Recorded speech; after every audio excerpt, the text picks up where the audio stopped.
నమస్తే అండి, welcome to Telugu capital. నేను మీ అడ్వకేట్ శ్వేత. ఈ రోజు నాతో పాటు ఉన్నారు నా colleague advocate Shashikanth sir. Sir నమస్తే. నమస్తే madam. Sir, most of the times civil cases, civil disputes అనేవి నడుస్తూ ఉన్నప్పుడు వాటిని అగ్రివేట్ చేయడానికి ఫాస్టర్ డిస్పోజల్ ఉండాలి అండ్ ఆ సివిల్ కేసెస్ని ప్రొవోక్ చేయడానికి ఫాస్ట్గా భయభ్రాంతుల్ని చేయడానికి అవతల పార్టీని లాట్ ఆఫ్ టైమ్స్ క్రిమినల్ టర్న్ని తీసుకోవడానికి ట్రై చేస్తారు. చాలా మంది క్రిమినల్ కేసెస్ వేస్తూ ఉంటారు. వాటి వ్యాలిడిటీ ఎంతవరకు కరెక్ట్ సార్? ఇది చాలా మంచి పాయింట్ మేడం. ఇది criminal proceeding should not be encourage when it is essentially civil dispute which is given a cloak of criminal offence అంటున్నారు. అంటే మేడం ఇది ఏమవుతుందంటే ఈ మధ్య ప్రతి సివిల్ కేస్ ని ఒక క్రిమినల్ కేసు కంపల్సరీ ఉంటుంది. అంటే ఒక టెనెంట్ ఉన్నారు, మన ఇంట్లోనే మన పోర్షన్ లో ఒక టెనెంట్ ఉంటుంది. ఆ టెనెంట్ ని మనం ఇల్లు ఖాళీ చేయమని చెప్పాము. ఆ టెనెంట్ ఇల్లు ఖాళీ చేయట్లేదు. మనం ఫోన్ చేసి గట్టిగా చెప్తాము, ఇల్లు ఖాళీ చేయండి, మాకు కావాలి, మా ఇల్లు మేము అందులోకి వస్తున్నాము, మాకు దయచేసి మా ఇల్లు మాకు ఖాళీ చేయండి. ఇప్పుడు టెనెంట్ పరిస్థితి బాగాలేదు కాబట్టి రెంట్ కట్టడు, అది కొంచెం టైం అడుగుతాడు ఓనర్ని. ఓనర్ ఒప్పుకుంటే ఓకే. ఓనర్ ఒప్పుకున్నప్పుడు అప్పైనా చేసి ఇల్లు ఖాళీ చేయాలి, ఎందుకంటే ఆ ఇల్లు ఓనర్ది కాబట్టి. ఇక్కడ ఏమవుతున్నదంటే ఈ టెనెంట్ ఏం చేస్తాడంటే పోలీస్ స్టేషన్కి వెళ్ళి నా ఓనర్ రాత్రి ఫోన్ చేస్తాడు, నన్ను బెదిరిస్తాడు, నన్ను కొడతా అంటాడు, నన్ను చంపుతా అంటాడు, ఇల్లు ఖాళీ చేయకపోతే రేపు పొద్దున వరకు ఇల్లు ఖాళీ చేయకపోతే నీ అంత చూస్తా అంటున్నాడు అనగానే వెంటనే it will attract criminal intimidation.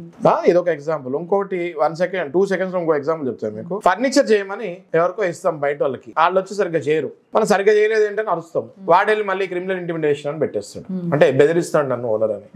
ఇక్కడ బాధితులందరూ ఓనర్లు లేకపోతే యజమానులే, వేరే వాళ్ళు కాదు ఇక్కడ బాధితులు. ఓకే, ఒక అద్దెకున్న ఆయన ఓనర్ మీద కేసు వేస్తాడు. ఇది సివిల్ కేసు కదా, సివిల్ గా వెళ్ళాలి కదా. ఏం చేయాలి? ఆ టెనెంట్ వెళ్ళి ఏం చేయాలి?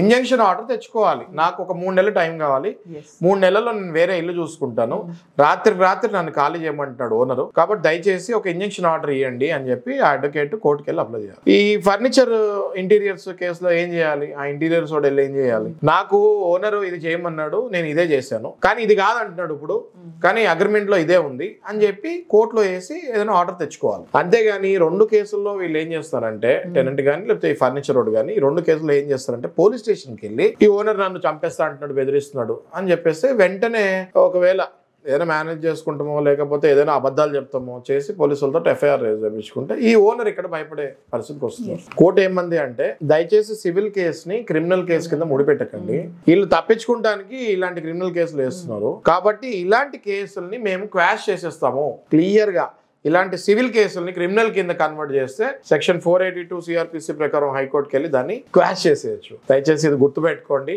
ఇలాంటి వీడియోస్ దయచేసి మీరు షేర్ చేయండి. ఎవరైనా ఇలాంటి ఇబ్బందుల్లో ఉంటే వాళ్ళు ఈజీగా వాళ్ళకు ఒక ఐడియా వస్తుంది. Thank you.